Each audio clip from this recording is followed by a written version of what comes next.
Okay, so this is an incredible class, especially for women. So we have three things. First of all, on the WhatsApp group. Yeah. Hi, Sari. Okay, so on the WhatsApp group, I posted the English translation of this teaching, and the very first page, just the first page, we're going to look at two different commentaries on the pasuk in this week's parsha, Kaiseimar leves Yaakov v'sage livnei Yisroel. What happened was amazing.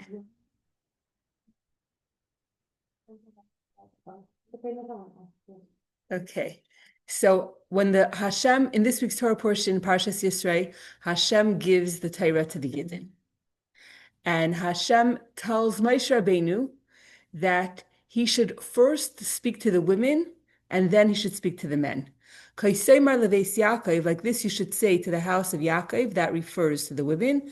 This V'saged of Bnei Yisrael, and you should tell the children of Israel, that refers to the men. So it's very interesting that the women come first. And there are two different commentaries. We have the Mechilta and the Medrash, and they each explain this verse. If you read them both, it seems very similar. But if you look at it a little bit closer, we're going to see the differences between the Mechilta and the Medrash. And from those differences, we're going to learn a ton of information about what did Moshe actually give to the women? What did he actually give to the men? This is the topic for today. So if you go to the WhatsApp group, I posted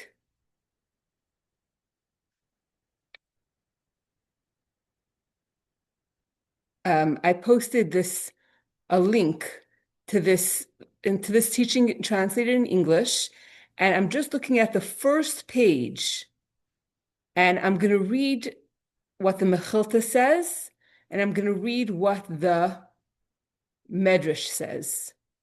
Okay. So if you want, you can follow along. Otherwise, I'll just read it. Okay, it says as follows. So shall you say to this is the Mechilta. So shall you say to the house of Yaakov, these refer to the women. And tell the children of Yisroel, these refer to the men.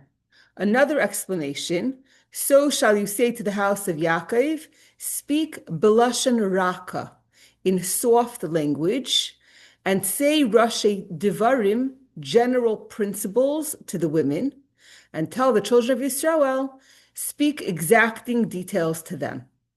That's the Mechilta. Then what does the Medrash say? It sounds similar. So shall you say to the house of Yaakov, these refer to the women. Hashem said to Moshe, say to them Rashi Dvarim, general principles, which they are capable of hearing, and tell the children of Yisroel, these refer to the men. Say to them the Dikdukei Dvarim, fine details, which they are capable of hearing. So what's the difference? What are the differences? There's some similarities and some differences. So also on the WhatsApp, I put a picture of a chart that it's actually a few posts. It's like a little bit before today. I could repost it. Okay. So I'm just gonna post it again.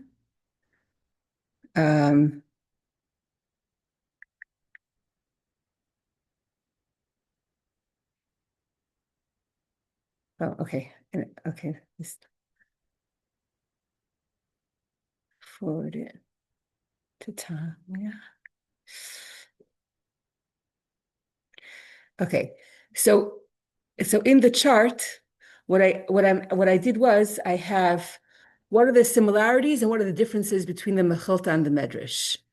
What's similar, what's in common between both of them is that both of them say that Moshe had to speak to the women and tell them the general principles of the Torah. So here it says general principles, and you see I have check, check, because that's in common between both. This is the Mechilta, this is the Medrash. Soft language, you should speak in a soft language. Lashon Raka, that expression only the Mechilta uses, not the Medrash. And then there's an expression that the Medrash uses that the Mechilta does not, and that is words which they are capable of hearing. So we have to discuss what is the significance of all of these things. Because every word every word has layers upon layers of what we can learn from it. Okay. Also in the Mechilta, it says Yaakov, that's speaking to the women. V'sagav Yisrael, that's to the men. That's the first explanation. And then the second explanation was, let's see if the second explanation, get it again.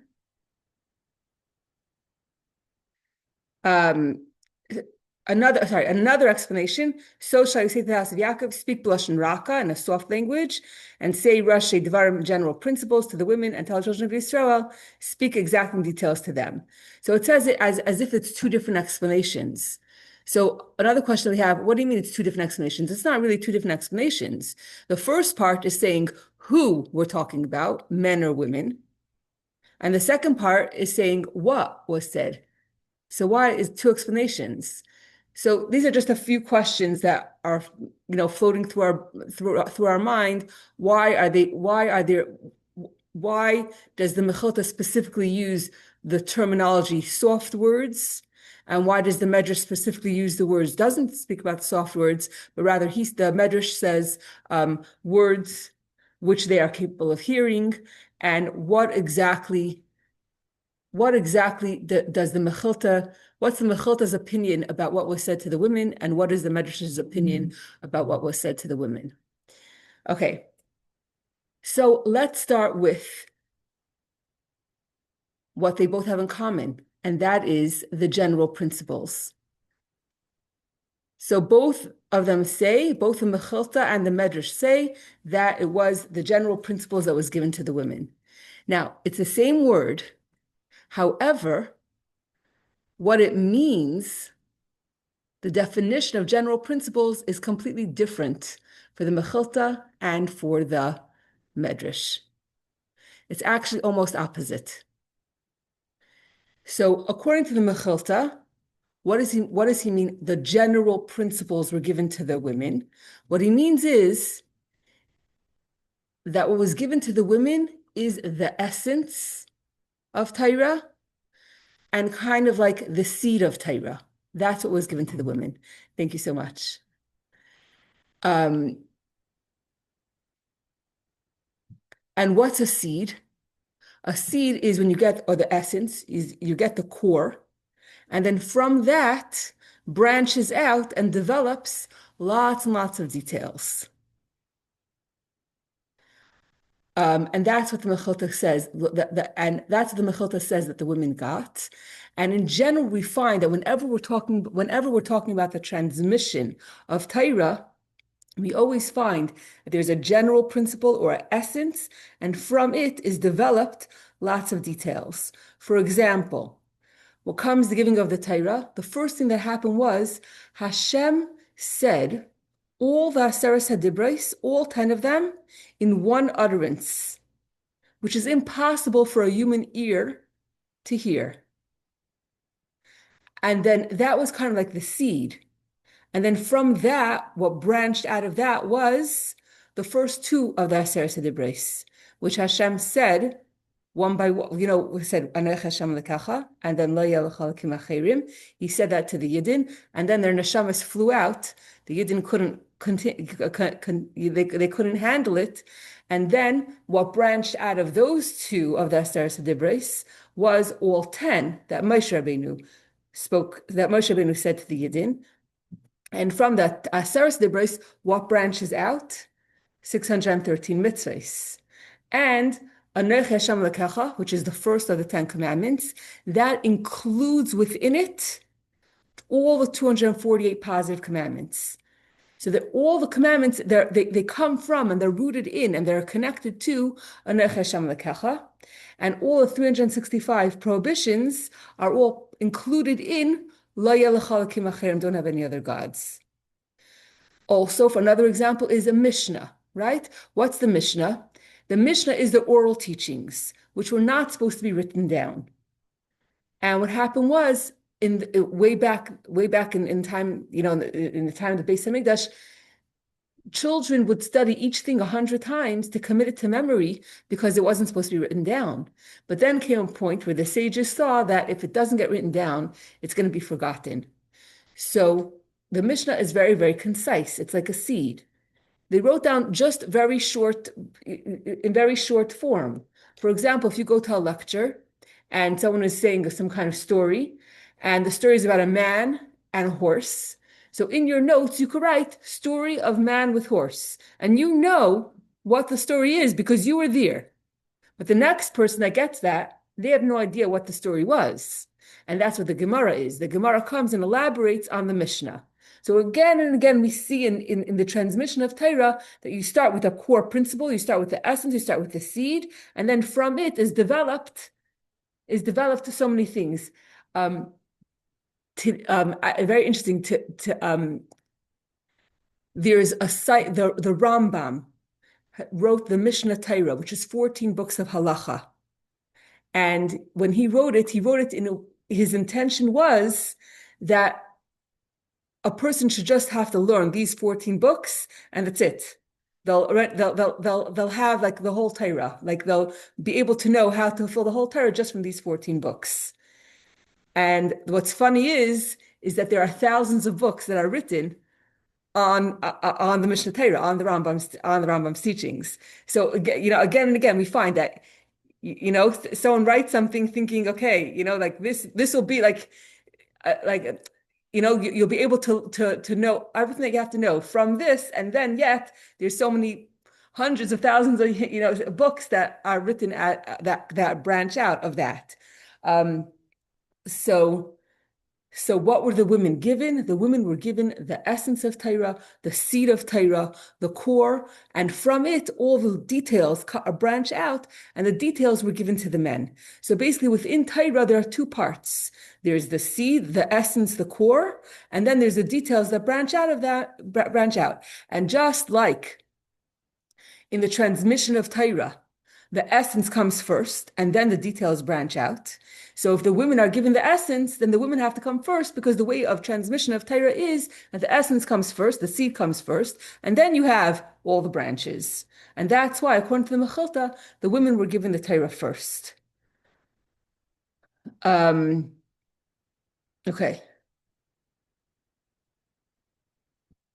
The Medrash says no. The Medrash says, you know what general principles means? We're just going to tell you in general, just like a summary.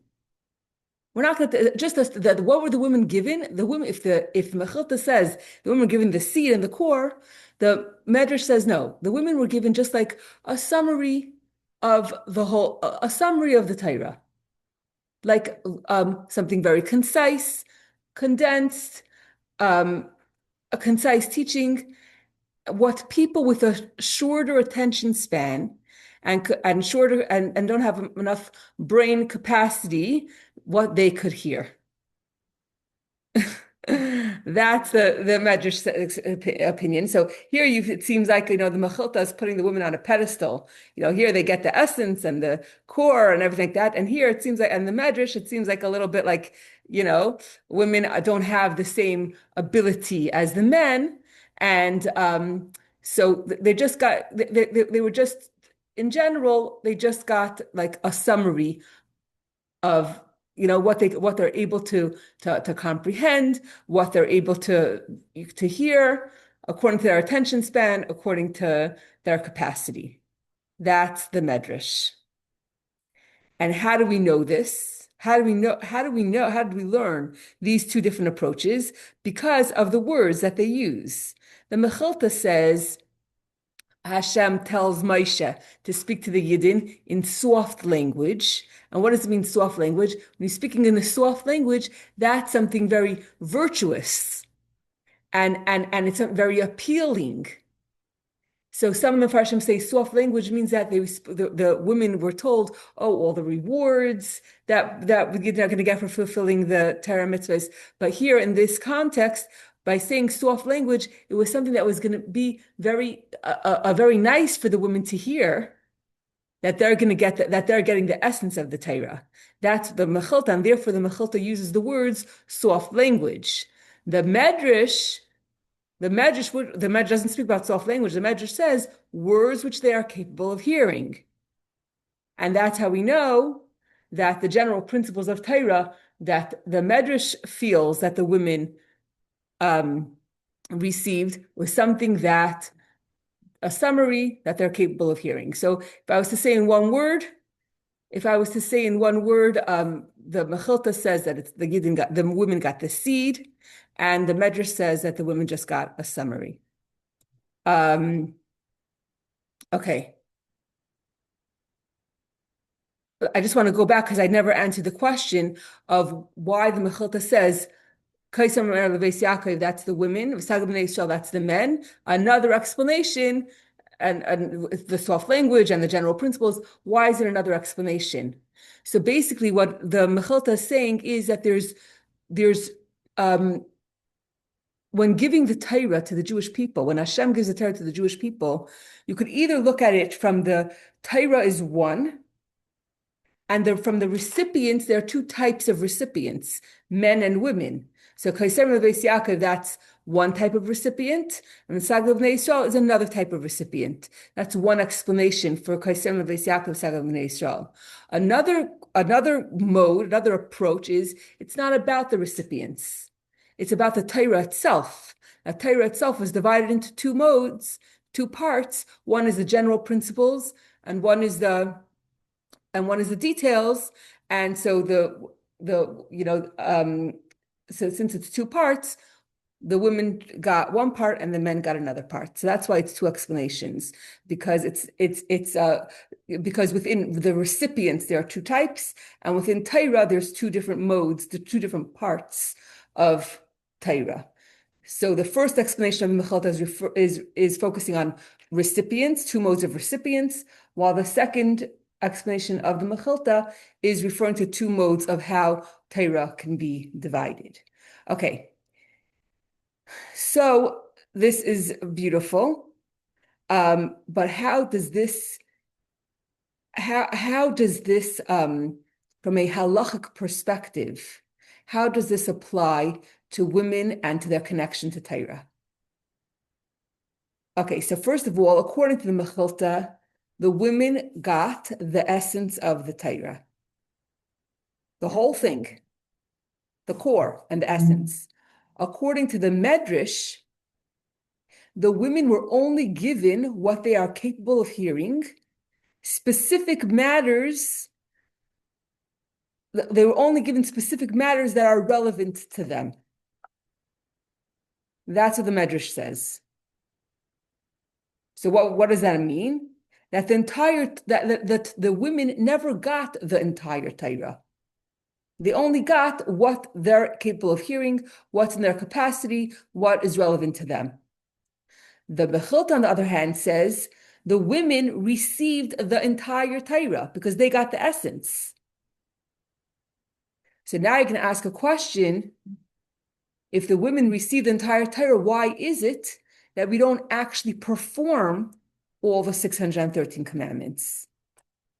There are mitzvahs that are hashazman grama, mitzvahs that have to be done at a certain time. For example, davening has to be done at a certain time. Tefillin, things like that, they have to be done at a certain time. And those mitzvahs, the time-bound mitzvahs, we're not obligated to do. But we received all of it. So how does that jive? Like how do we reconcile the two? We got the whole thing, we got the essence, but yet when it comes to actual performance, we don't do all of it. So the answer is that every one of us is only a half of a soul.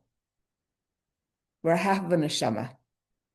And our spouse is the other half of our soul. And when the one spouse does a mitzvah, it actually affects the other. And this applies even before people get married. So a person can't think, oh, I'm single, I haven't found my bashar yet, I could do whatever I want, it doesn't really matter, I'm not really, this is my decision. But everything that you do really affects your other half even before you even met the other half. And then also widows and people that are divorced. There's a lot of questions that we could have. But even someone who's married for a short time, all the mitzvahs that they do affect the person that they were married to, even if it was for a short time. And this is the model. This is how it is. The fact that there are some people that may be single their entire life, how do they fulfill the rest of the commandments?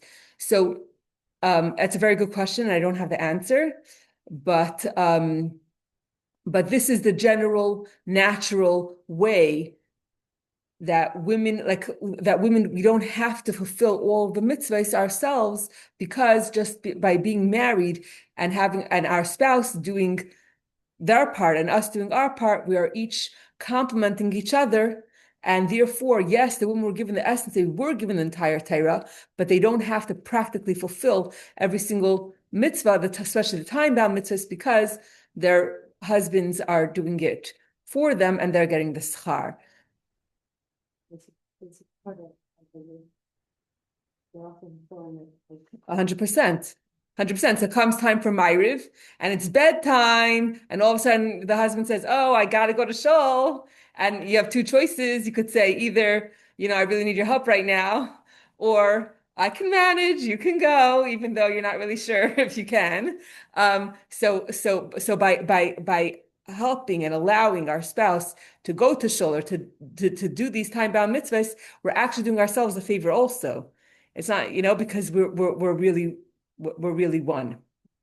I talking about a single girl, but I know someone that's older and single, and she actually gives a lot of money for aliyahs and things like that. Like, she financially supports men that are doing certain mitzvahs. Wow. And that's what she was told, how she can get schar, whatever the word. Right. It's just that she can't personally fulfill. Wow. Okay. So there you go. There you go. That by donating and by giving tzedakah for someone else to learn. Wow. She was told she should financially support it, and that's how she's able to be part of those mitzvahs that she can't personally. Okay.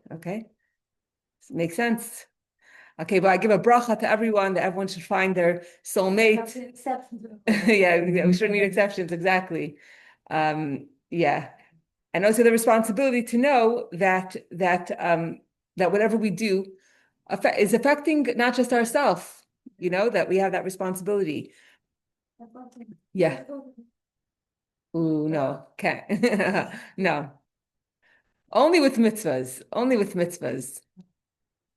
For sure. We each have a godly soul and an animal soul. So our godly soul, my godly soul cares about your godly soul. And your godly soul cares about my godly soul. But my animal soul doesn't care about anyone else but me. So the animal soul is the selfish one. And the godly soul is selfless. So only when we're talking about godly souls, does it work that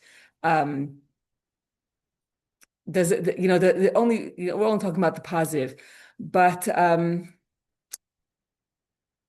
it's a very good question. It is a very good question. Practically speaking, whatever we do, as women, we're the akaras habayis. We're we're the main one of the home, raising our children, and the whole home is based on the woman. She's the one that sets the atmosphere, sets the tone in the house. So of course, in a very practical sense, what one person does affects the home and affects, we affect each other. But you can't, I don't think we could say that if a person does something wrong, that the other person has to get punished for it. With goodness is always like it says chesed. When a person does chesed, the reward is for 1,000 years for their descendants. While if a person does something wrong, then it's only like 4 generations. Goodness is always more powerful than evil. It's a very good question. Today we had a Tanya class, and it's so interesting how the teaching always fits so perfectly with Tanya. So in the chapters of Tanya, chapter 21 and 22, chapter 21 of Tanya discusses Anechi Hashem Alekecha. Chapter 22 of Tanya discusses Lo Yeh Lecha Elokim Acherim, don't have any other gods. So it's basically speaking about the unity of Hashem. And we think don't have any other gods means don't bow down to idols. But none of us have a temptation to bow down to idols today. So we have to look at it from a deeper perspective. What does it mean? What does it mean not to have any other gods? So you could say easily, don't have any other gods. Other gods could be money. Other gods could be, when we give other things power. Ultimately, we learn avodah zara. See, idolatry has the word idol in it. So we think that idolatry is don't bow down to an idol. But avodah zara means a strange service. So anything or anyone that sees themselves as a separate entity from Hashem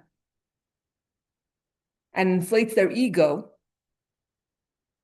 that is what it means. That is equivalent to, in a small way, that is equivalent to avodah zara. That's serving idols. And klipa, and sitra achra, which is the opposite of holiness, they get their life force from Elokim Acherim. What does it mean, Elokim Acherim? Elokim is God.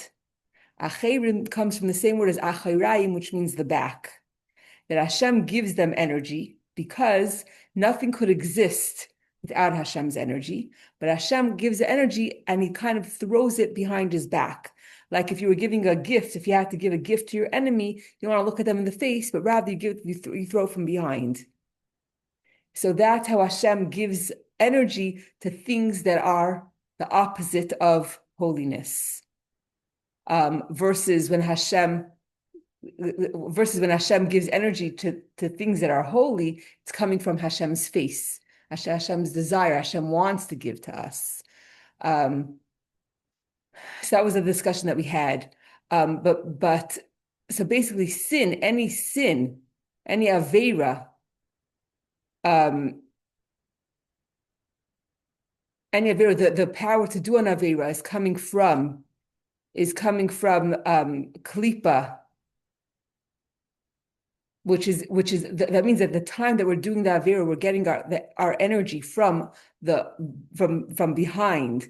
It's like the energy is coming from Hashem's like throwing us energy behind his back, so to speak. So that was the discussion that we had.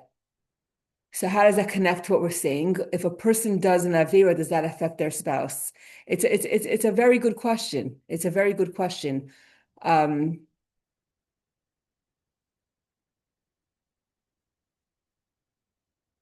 you know what? I would say they can't, in a way, they can't be held responsible but they can't be held responsible because everyone does have their own bechira chafshis, their own free choice at the end of the day. But is there an effect in the home? You know? So basically, there is three different modes of ratzain, of will. There is pnimis haratzain, chitzonius haratzain, and then there's acharayim, the acharayim deratzain. Pnimis deratzain means that this is my desire, and it's not for any ulterior motive. This is what I desire.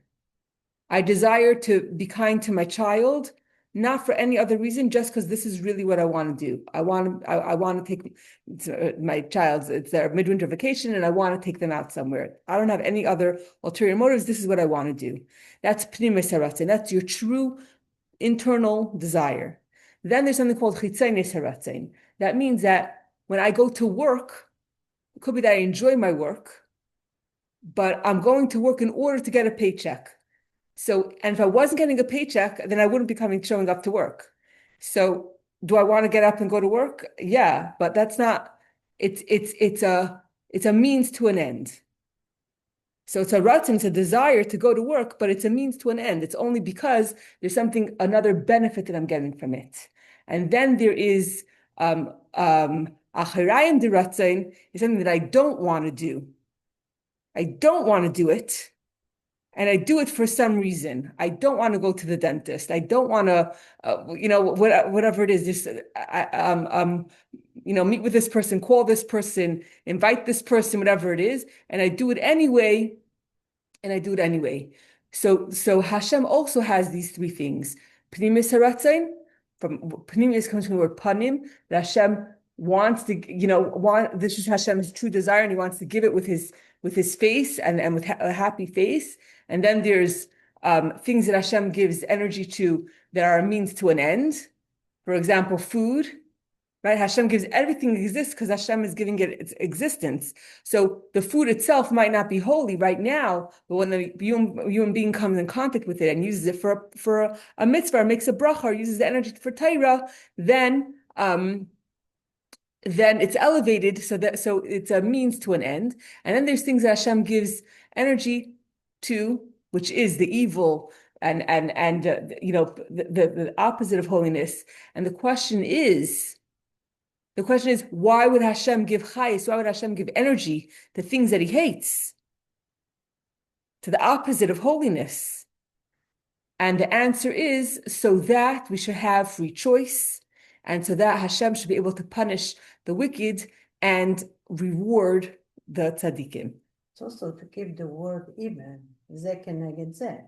Right. So Hashem give The the balance. word and this, but then you have, and also about the other point about the selach, machshava tova nichshevet. If you have a good thought to do a mitzvah and then you don't get to do it, you get the schar for it.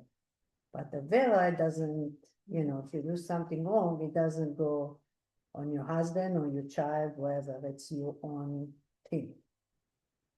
So, but when you do something good in the house, even in the house, as though you prepare for Shabbos, you take care of a kid, you give them money, whatever you do, everybody benefit from it.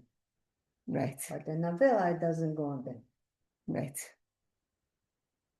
So that's what I think. And I think that when Avera, even though Avera is a part of it with its owners, that's not to punish for that, for whatever reason, and that, I don't know, that's only my opinion, but that can affect another person, even your spouse, but when it comes to an Avera where you are disconnecting yourself from Hashem, and every time you do a mitzvah, you connect to Hashem closer, and Avera distances you, that distance does affect, I think, the environment or spouse. If a person does do an Avera, I think that level of connection might be less to a spouse. But the actual punishment, I think, is individual. It's something that I didn't think about. It's something that I didn't think about. It's an excellent question. But that's just. So, because we learned from the Hashem said Moshe, Basher and Sham.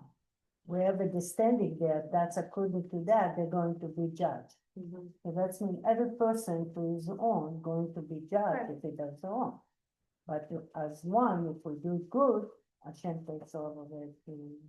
Right, but But it's everything it has to be right, so the judgment part is individual. even, The yeah. judgment part is individual, Hashem judges each person individually, but also when a person is in line with Hashem and continues to do mitzvahs, they're connected closer to Hashem. But Right. as soon as someone does an avera, it disconnects them, it removes them, distance them from Hashem. So that part is an end result of an avera, and that end result, I think, does affect the person and herself. It was interesting experience. I was last time in Israel. So I called the rabbi, I said, how come I find out? You go to Eretz Israel, you feel like the Ruchnius has to come to you, right? To lift you, wherever. And I said, I find that harder. And the explanation was, to me, was because when you come from Chutz La'aretz to Eretz Israel, the Kedusha of Eretz Israel is so much higher, and you come from Chutz La'aretz, so it's doesn't connect, so it takes work to be able to feel the Kedusha of Eretz Israel. So he said, like everything in the world is built equal. Zeh keneged zeh. Hashem made the good and he created the bad. And he gave us, like you said, the choice to do the right thing. Right. Yeah, so we have to say that good is more powerful than we have to say that good is more powerful than evil.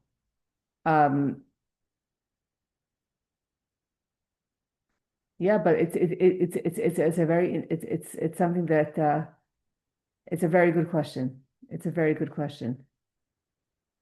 My initial response is no, for sure. You know, it can't like it only goes one way. And this teaching only discussing it's only speaking one way. You know, it's only speaking about the positive. But what is the negative implication? You know, like, you know, it's definitely something that we should, it's something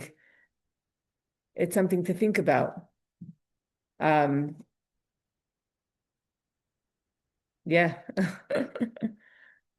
Okay, we'll have to ask. We have to explore it. Yeah, that's homework to figure out what would be the other side of that coin. Okay. So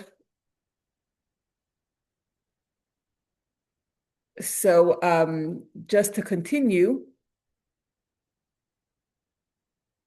according to the Medrash, which says that, oh, the women are just given the general concept, just a simple version, just so they could handle, that they weren't given the whole essence of the Torah. So according to the Medrash, if that's the case, then why were the women first? So even the Medrash, who we think, oh, doesn't like, you know, put the women on a pedestal like the Mechilta, says that why were the women first? Because women are zealous in doing mitzvahs. That means that they have a passion, they're very quick to do mitzvahs. And he says that the women have sanctity, they have emunah, and yiras shamayim. That's the specialness of women. And therefore, because of their sanctity, because of their emunah, and because of their yiras shamayim, therefore, they deserve to be given the Torah first. So at the end of the day, both the Mechilta and the Medrash are both showing the greatness. They're both showing the greatness of the women. And what happens is, the more logical a person is, the more they're entrenched in logic, the harder it is for them to have emunah, because it's two opposites. It's two opposites. So the men, if they're so busy with the logic and the details of the Torah, it's harder for them. It's harder for them to have the emunah. But the women who who according to the Medrash don't have the same capacity as the men, for them to have emunah is much easier because they're not so bogged down by the logic, so to speak.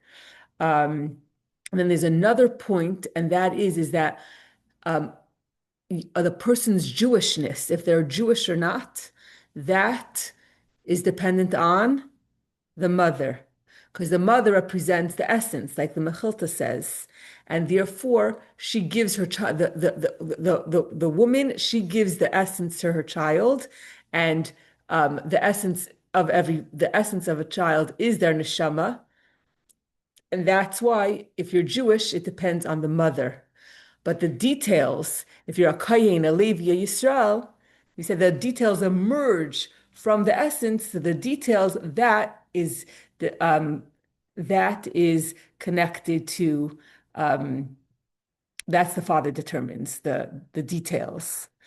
Okay, so that's basically the chart. So there is a poem to summarize it. A 1% battery. Let's see. Until it dies. Okay, thank you. Okay, so I'm going to read the poem just to see if I missed anything out. Okay, in Parshas Yisro, the Torah was given. Hashem told Moshe to first speak to the women. In the Mechilta and in the Medrash, it is brought that it was the general principles that the women were taught. What general principles means is the discussion. The Mechilta and the Medrash don't share the same opinion. From the Mechilta's words, speak to them in a soft language, it is clear that the women were appeased from what they did hear. General principles is a virtue so great. It represents the encompassing essence and core, which is top rate. From the general concept, all its details flow. It compares to a tree with lots of branches that from a tiny seed does grow. Many examples of this we find when it comes to transmission of Torah. The Mishnah is the core from which stems the Gemara. All 10 commandments in one utterance Hashem did say. For a human ear to hear it, there is no way. Then to the Yidden Hashem said commandments 2. Out of their bodies, their souls flew. Then the rest of the commandments from Moshe, the Yidden did hear. All 613 commandments stem from the first 2 commandments, it is clear. I am Hashem, your God, contains the 248 commandments that we should do. Don't have any other gods contains the 365 prohibitions for a Jew. The order in which the Torah is given is first the essence and then the details to fulfill our mission. Okay, so just to explain the why the Tanya is talking about these 2 commandments of Anochi and Lo Yalechal Kimacherim, I am God, your God, and don't have any other gods, and that the fact that they include in them all 248 and all 365 is to teach us as follows. If a person, even a person who is not religious, if they are put to the test, either bow down to the cross or the sword. So in an emergency state, what happens? The Pintala Yid, the Neshama, the core of the Neshama comes out, and the person's hidden love for Hashem is revealed, and then they're going to say, I'll die for the sake of Hashem, because I don't want to even be separate from Hashem for even 1 minute. And logic goes out the window, and the Emunah comes shining through, and a person won't even do an action that looks like they're bowing down because they don't want to be separate from Hashem. So if a person is ready to give up their life for Anochi Hashem Elokecha, and to proclaim God's oneness, and the person is ready to give up their life because they don't want to, and because they don't have any other gods, right? So if we're willing to give up our life because we don't want to be separate from Hashem, we have to realize that every time we do a mitzvah, it's an opportunity of connection. Every time we do a mitzvah, we're connecting to Hashem and we are affirming the oneness of Hashem. And every time we do an Aveira, as you said, we're separating ourselves from Hashem. And when we realize that speaking Lashon Hara, for example, that at that time when a person is speaking Lashon Hara, or we're doing something that's not appropriate at that time, where are we getting our energy from? We're getting it from the back of Hashem. And that we're Hashem is giving us energy, but he doesn't want to. He's throwing it from over his shoulder, and that we're separating ourselves from Hashem. When we realize that, then we'll never do it. Because if I would die not to be separate from Hashem, then of course I could give up a juicy piece of gossip for Hashem. So that's how all that relates to the Tanya. So we see that the 300 that these two commandments contain within them all of the mitzvahs, and that's the point. The point is that not just in a state of emergency, to make a choose either the cross or the sword. That's when I'm gonna, that's when my hidden love for Hashem is gonna come out. But if I want to access the hidden love on a regular Tuesday night, how do I access it if it's not a case of emergency? It's by contemplating the fact that all the mitzvahs either are affirming God's oneness or or the opposite. So that's that's how these two commandments really do contain. All the mitzvahs are contained in these two commandments. Okay. Therefore,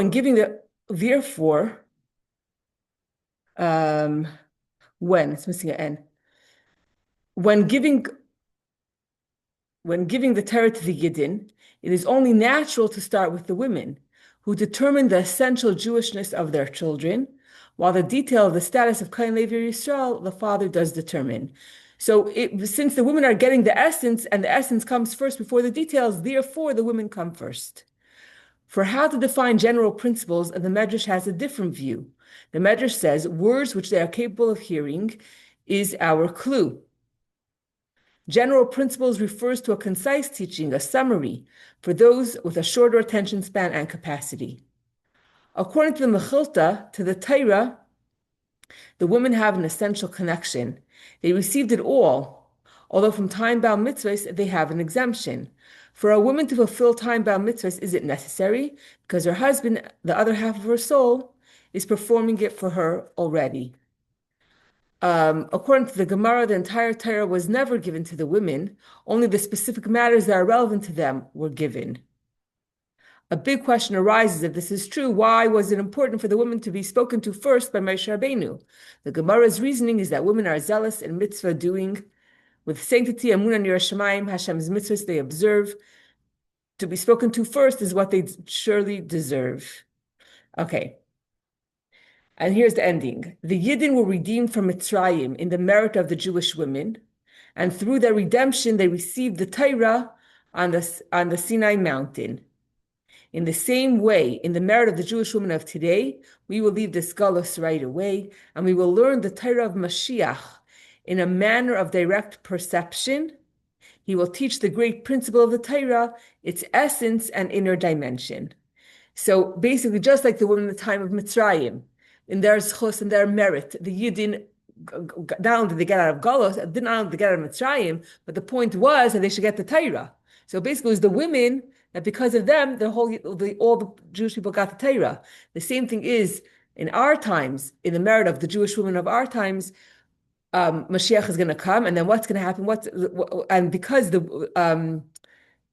Because the women receive the great principles of the Torah, which is the essence. When Mashiach comes, what's he going to teach us? He's going to teach us the essence and the inner dimension of Torah.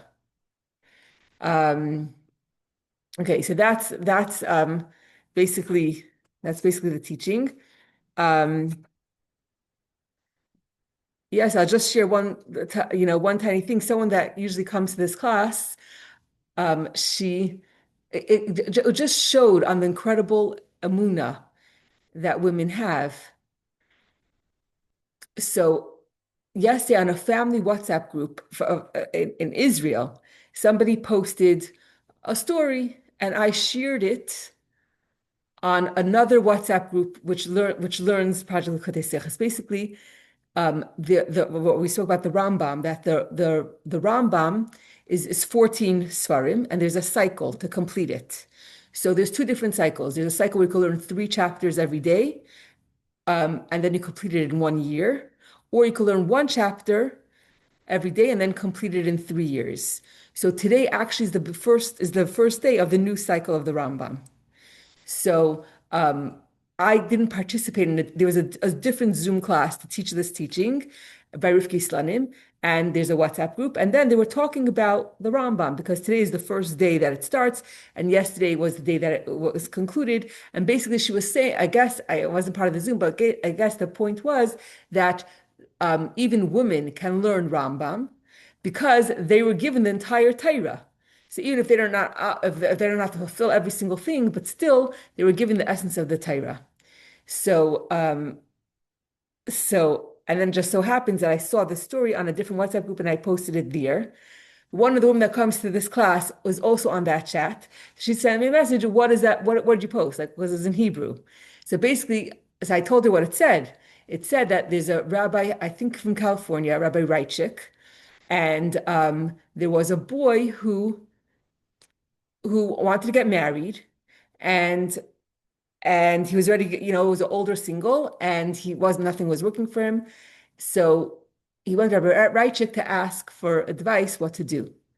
Rabbi Reichik said to him, "Do you learn Rambam?" So he said no.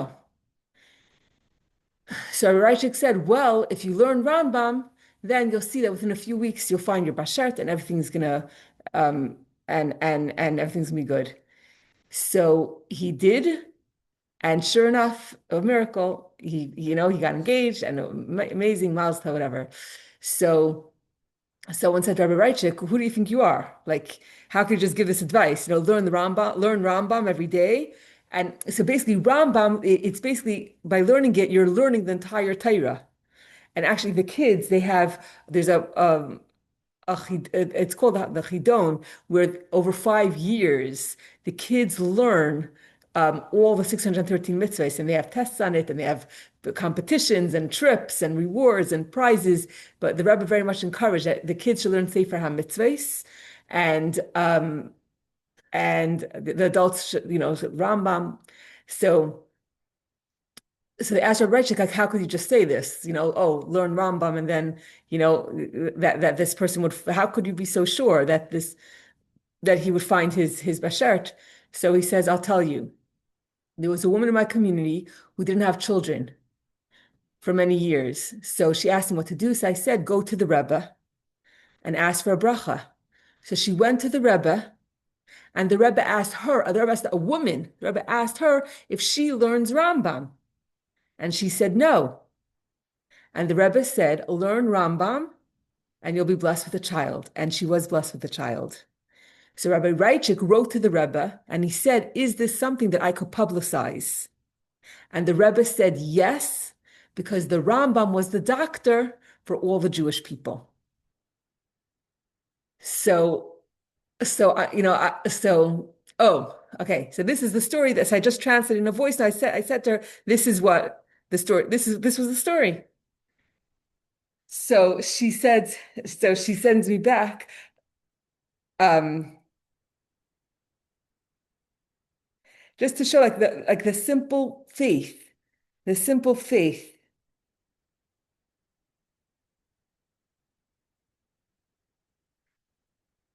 Okay, she wanted to know, what does this say? If you speak Hebrew, I could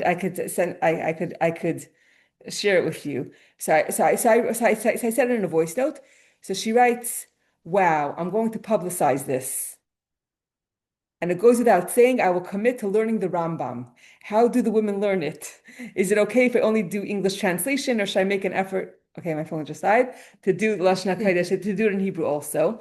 So I said, start with English. That's amazing. She didn't stop there. Not only did she take it upon herself to learn Rambam every day, and even like I'm like, it's a little bit pushing it, Rambam, but this is the incredible thing about this teaching is that women were given the essence, we were given the whole thing. And even if you say, oh, what do I have to learn Rambam for? Like, how many of these mitzvahs like really apply to women, whatever. But this is the Rebbe's view is putting women on a pedestal and saying the Torah is yours, every single part of it, whether you're actually fulfilling it or not, it's given to you, it's your essence. And if your spouse is doing it or you're paying someone, for it, that's fine. But it's yours. It's yours. Every single part of Torah belongs to us, not just to the men. Then this woman called her son, who needs a shidduch. And she shared the story with him. And he said, oh, my chavrusa He has the Chayenu and there's the Rambam. They print a publication that has a section of Chumash, a section of Tillim, basically the Rebbe also, before the Rambam, the Rebbe asked that everyone should say a portion of Chumash, a portion of Tillim, and a portion of Tanya every single day. So they print these booklets that have the Chumash portions and the Tillim and the Tanya portions for every single day, and the daily portions, and they also print the Rambam, three chapters. Oh, there's also an app, a Chayenu app. So the Nachenu app or in the Nachenu booklet, they also have the Rambam. So he said, "Oh, my friend, he has the booklet, and he also took it upon himself to learn Rambam." But this is what it means: the Amuna Pshuta, the faith, like to jump on the bandwagon. Like, wait, if this could help, if this could help, my son, I'm in. It was just so special to. I mean, I'm not on that level yet that I could just say, okay, I'm thinking about myself, the Rambam, but it was just so. I was like so inspired by her Amuna.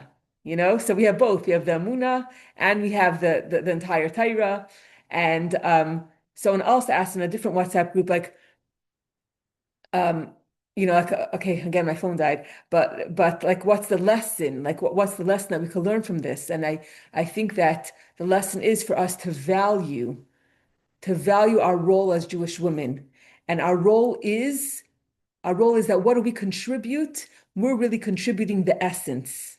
And sometimes, like I have a daughter who's married with two little ones. She has like a 8-month-old baby and a 2-year old, and she's teaching, and it's hard work. She's really working hard, and she's struggling to keep it all together with everything. And I said to her today, I said, Mushka, because sometimes the cleaning the house and taking care of the babies, and it's so physical and so hard, and you can't really like measure it. You can't measure when you're giving your neshama to your kids. You can't really measure it. A paycheck is easier to see. Okay, look what I accomplished. But raising kids, you don't see the fruits in 1 second. It's so gradual. And I said that we have to understand that what our contribution as women. First of all, it's the main thing that we are the mainstay of the home. But that when we're talking about essence, when we're talking about neshama, yes, it can't be measured. And you can't, it could be that at the end of the day the house is still a mess and whatever. But and no one's gonna applaud you for, for reading your child that extra book, or spend the extra 10 minutes with them until they fall asleep. There's no one that's gonna applaud you for it, but we have to know that this is our mission, to give the essence, to give our essence, give our neshama, give our heart and soul to our children. And also these virtues that the Medrash says of holiness, sanctity, kedusha. We hold the key to kedusha, and that we have and that emuna and yiras shamayim is specifically in our toolbox. And it's something that it's feminine traits, it's feminine things that literally are that we can access. And it's hard to have emuna. So my husband's driving to Baltimore. I don't know how long it takes to get there. So I'm driving my kids to the bus, where the bus is on county, like past County Line Road. And because my husband was going to Baltimore, so he hired a driver to pick up the kids. And the driver picked up the kids, the van is back, everything's fine. I'm getting into the car with my girls and the baby to bring them to the bus. I turn on the ignition and it says 0 miles to empty. And I'm like, it takes at least 25 minutes to get there. I don't know how long the driver has been driving on 0. And, and every minute is precious. And I did stop in the gas station to get gas because I was too scared. I didn't trust the guy. I know you could go a little bit on 0 miles to empty. And we barely made the bus by like the skin of our teeth, like whatever. And the whole time I'm like, so I'm saying Amuna is it's not, will they make the bus? Will they not make the bus? If they don't make the bus, then I have to do this tomorrow morning at 7 a.m. because my husband's still not coming back, whatever it is. So I'm saying, so what I'm saying is that's not always easy okay, what's going to be, whatever it is. But I'm sitting in the car, we're like 3 minutes away from the bus, and my daughter says to me, and she really wants to take that bus. She says, "Ma, you did such good timing with, and I'm like, what are you saying? Like, I don't even know if we're gonna make this bus, you know? But and she says, Hashem is in charge. Hashem is in charge. You know, she's giving me a lesson. But that's the thing that we have to know that that the Amunah is really in, it's not something that's far away, but it's something that it's something that we were given, and it's a key that we have, and that it's in our toolbox and we can access it. And to know how special we are, that we were given the Torah first, we have all these special qualities, and that we're going to be the ones to bring Mashiach. And when Mashiach comes, Mashiach is going to teach the essence of Torah to everyone. Okay? Thank you. Well, actually, someone was saying that it's men that are giving Mashiach. Yeah, I The never. woman that was out of Mitzrayim, who was just saying over Shabbos, something else. I guess it was There's it's a chazal. V'schos nashim tzedkanias negala v'seinu mitzrayim v'schos. The rest of the pasuk is v'schos nashim tzedkanias in our generation Mashiach. So No, I asked yeah, so. the whole kinds of Mashiach is all the feminine energy. Okay. I'll take the credit. What?